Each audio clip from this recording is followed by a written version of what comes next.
आदाब। नमस्कार, सत श्री अकाल। आपका दोस्त सुल्तान भारती। और आज आपको एक ख़ास खबर सुनाता हूँ। कॉन्फिडेंस। रोज़ आप इस शब्द से वाकिफ़ होते होंगे आपस की बातचीत में। या तो ये पता लगता है कि इस आदमी का कॉन्फिडेंस कम है, या तो ये पता लगता है कि इस आदमी का कॉन्फिडेंस बहुत ज़्यादा है। नेताओं के बारे में क्या कहते हैं? मेरा ख्याल है कि जो कॉन्फिडेंस नेता के पास होता है वो किसी के पास नहीं होता। आप सोचिए, जो शख्स वायदा करने के बाद पावर में आता हो कि आपकी कॉलोनी को पक्की कर देंगे, बिजली पानी का कोई दिक्कत ही नहीं होगी, सड़कें बन जाएगी, रोज़गार, यानी हर वो चीज़ जो उसके खाते में नहीं होती, उसकी हैसियत में भी नहीं होती, वो सब कुछ आपको देख के आपका वोट बटोर ले जाता है। यहाँ तक कि कॉन्फिडेंस की बात ही मैं नहीं कर रहा हूँ। कॉन्फिडेंस तो 5 साल के बाद शुरू होता है, जब वो दोबारा आता है आपके रूबरू, आपकी गली में, आपका दरवाज़ा खटखटाता है, आप निकलते हैं और फिर वो आपको विकास देता है। हालांकि आपके दिल में उस वक्त गीता का श्लोक घूम रहा होता है कि जैसा कर्म करेगा वैसा फल देगा भगवान। ये हमने ही, हमारे ही कर्म रहे होंगे कि जो हमें विकास नहीं मिला। बाकी तो इस आदमी ने बहुत कोशिश की होगी, इतनी कस्में खा गया था, इतना झूठ बोल गया था, इतनी अच्छी नीयत के साथ आए थे, तो इसने ऐसा किया ही नहीं होगा।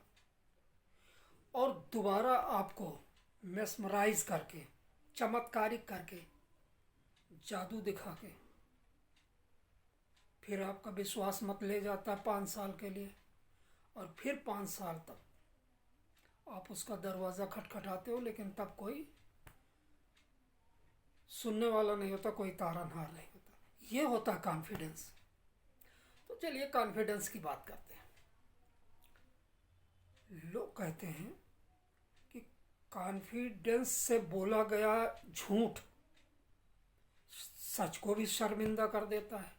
यानी कुछ लोगों को देखा होगा कि वो जब झूठ बोलते हैं तो आप अनुमान ही नहीं लगा सकते कि ये झूठ है या सच। वो सच से ज़्यादा चमकदार लगता है आपको। और इसी झूठ की प्रैक्टिस करने के बाद में माहिर महारथी जो है सत्ता संभालता है। तो चले आज हम किसी और का बही खाता नहीं देखेंगे, आज हम इसी शब्द के ऊपर बात करते हैं, कॉन्फिडेंस। किसी किसी में कॉन्फिडेंस का लेवल बहुत हाई होता है, ख़ास करके नौजवानों में। उनमें तो कॉन्फिडेंस का लेवल इतना ऊंचा होता है कि अगर उन्हें अपने गर्लफ्रेंड को गिफ्ट देना हो और उनके पास पैसा ना हो तो सोते हुए बाप की जेब भी काट लेते हैं। जेब ही नहीं काटते, वो बर्थडे में जाते हैं, गिफ्ट देते हैं, और फिर पूरे कॉन्फिडेंस के साथ अपनी तारीफ में कुछ यूं कहते हैं कि पापा कहते हैं बड़ा काम करेगा। क्या शुरुआत है बड़ा काम की। जब कॉन्फिडेंस की बात है, किसी किसी में कॉन्फिडेंस का लेवल हमेशा गरीबी रेखा के नीचे होता है। यह शरीफ आदमी अक्सर कॉन्फिडेंस कम होता है। शरीफ आदमी और बदमाश आदमी के बीच का एक फ़र्क बताता हूँ, आप कभी भी देख लेना। आप किसी शरीफ आदमी से कहो थाने चलना है, उसका मनोबल फौरन पंचर हो जाएगा, कभी नहीं जाएगा। एक बदमाश आदमी से थाने चलोगे, कहेगा चलो रे डोली उठाओ खार, उसको खौफ नहीं होता। शरीफ आदमी की तो ये हालत होती है कि पुलिस को देखते ऐसे घबरा जाता है, लगता है कि पिछले चौराहे पर किसी का बटुआ लेकर भागा हो। हालांकि वो खुद हैरान होता है अपनी घबराहट पर कि यार मैं कितना इतना क्यों घबराहट में हूँ। लेकिन बदमाश आदमी तो आपका ही बटुआ आपसे मांग के निकालेगा, पैसा जेब में रखेगा, और आप मांगोगे तो कहेगा कैसा बटुआ। ये होता है कॉन्फिडेंस। तो ये दुनिया कॉन्फिडेंस चल रही है। आप देखिए, मैं दिल्ली की बात बताता हूँ। अपने दोस्त के साथ एक बार गया था चावल खरीदने के लिए, तब पकाने के लिए दोनों साथ साथ रहते थे। दिल्ली आए थे, शुरुआत की बात थी जो दुकानदार ने चावल दिया तो मुझे लगा कि चावल चल रहा है।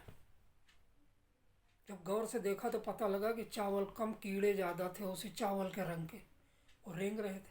मैंने उससे शिकायत किया, उसका कॉन्फिडेंस देखिए, वो कह रहा है जब पुराना चावल होता है, बढ़िया चावल होता है तो कीड़े तो उसी में पड़ेंगे भाई, मैंने तो आपको अच्छी चीज़ दी। ये है कॉन्फिडेंस। उसका कॉन्फिडेंस देखकर कहीं ना कहीं मुझे भी लग रहा था कि शायद मैं ही गलत हूँ, मुझे इसे ले लेना चाहिए था। लेकिन दिक्कत यह थी कि इतना शरीफ भी नहीं था। खैर वापस किया।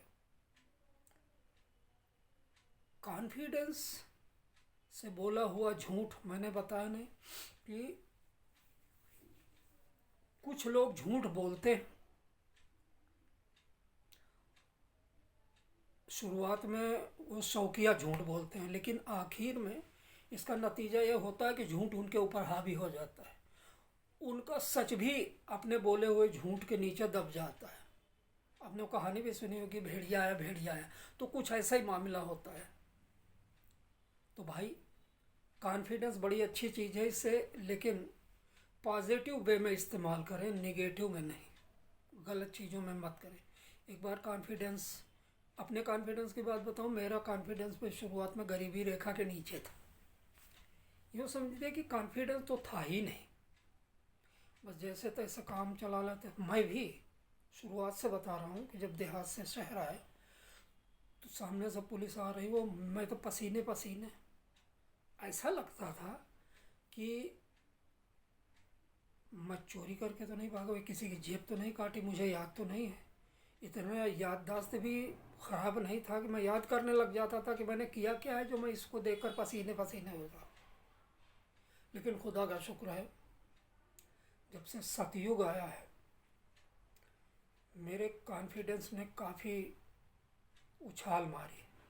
अब आप सोच सकते हैं कि जो शख्स कोरोना झेल कर आया हो, बेकारी, गरीबी, महंगाई, इन सब का जहर पिया हुआ, उसका कॉन्फिडेंस क्यों नहीं मजबूत होगा। तो अब तो मेरा कॉन्फिडेंस ऐसा मजबूत है कि सामने से आता हुआ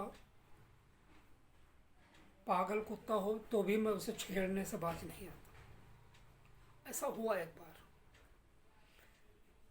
मैं संगम बिहार के अपने घर जा रहा था, शाम को वक्त था, अंधेरा था, कुछ गली में लाइट नहीं थी।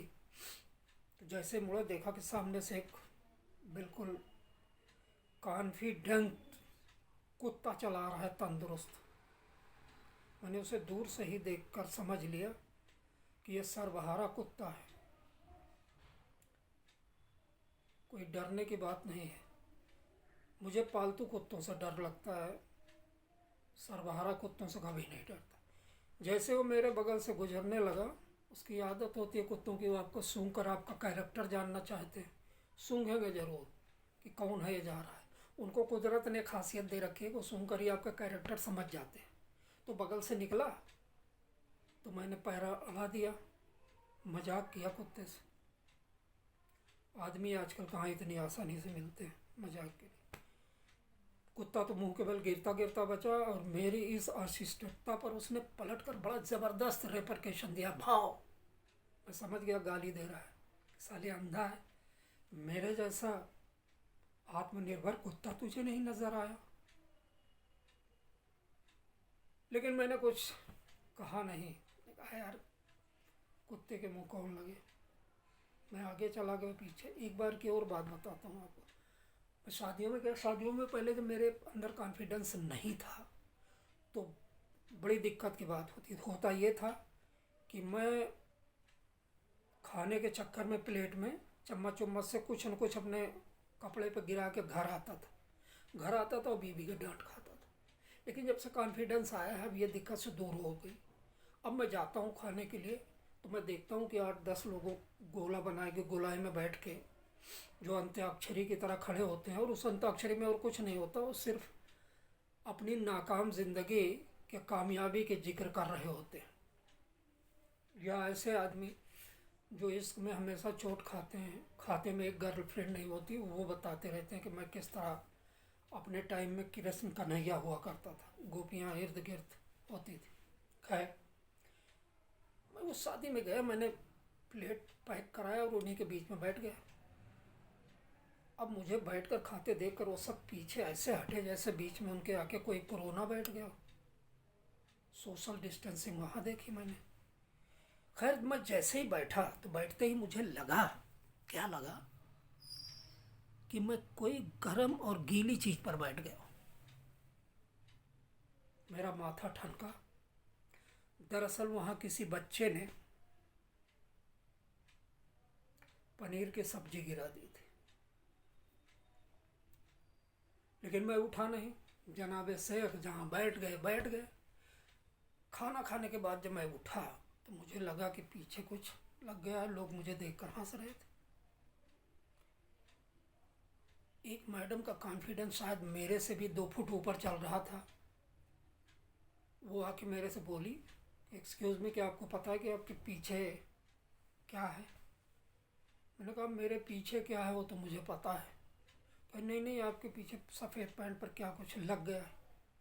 तो मैं मुस्कुरा के बोला, आप भी पीछे नज़र रखती हैं? वो तो नाराज़ हो गई। खैर बड़ी मुश्किल से मैंने उसे कहा, मेरा कुछ और कहने का मतलब नहीं था। तो उन्होंने बताया कि आपके पीछे पीला पीला सा कुछ लग गया है। मैंने कहा मैं क्या कर सकता हूँ? करेंगे क्या मतलब, क्या आप इसी को लगा के घूमोगे? मैंने कहा भाई ऐसा है कि उन लोगों को इसकी चिंता करनी चाहिए जो मेरे इर्द गिर्द से गुजर रहे हैं।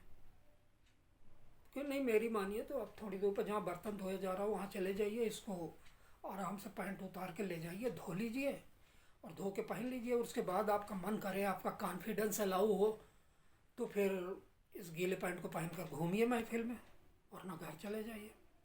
मैंने कहा बात तो आप सही कहती हैं, मैं पैंट को उतार दूंगा, कंधे पर रख लूँगा और वहाँ तक चला जाऊँगा।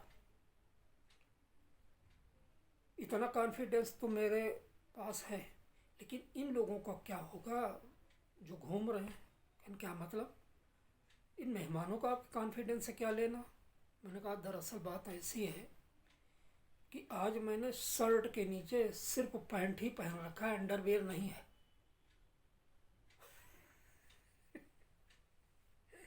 तो दोस्तों ऐसा कॉन्फिडेंस लेकर आप भी महफिल में कभी मत जाना।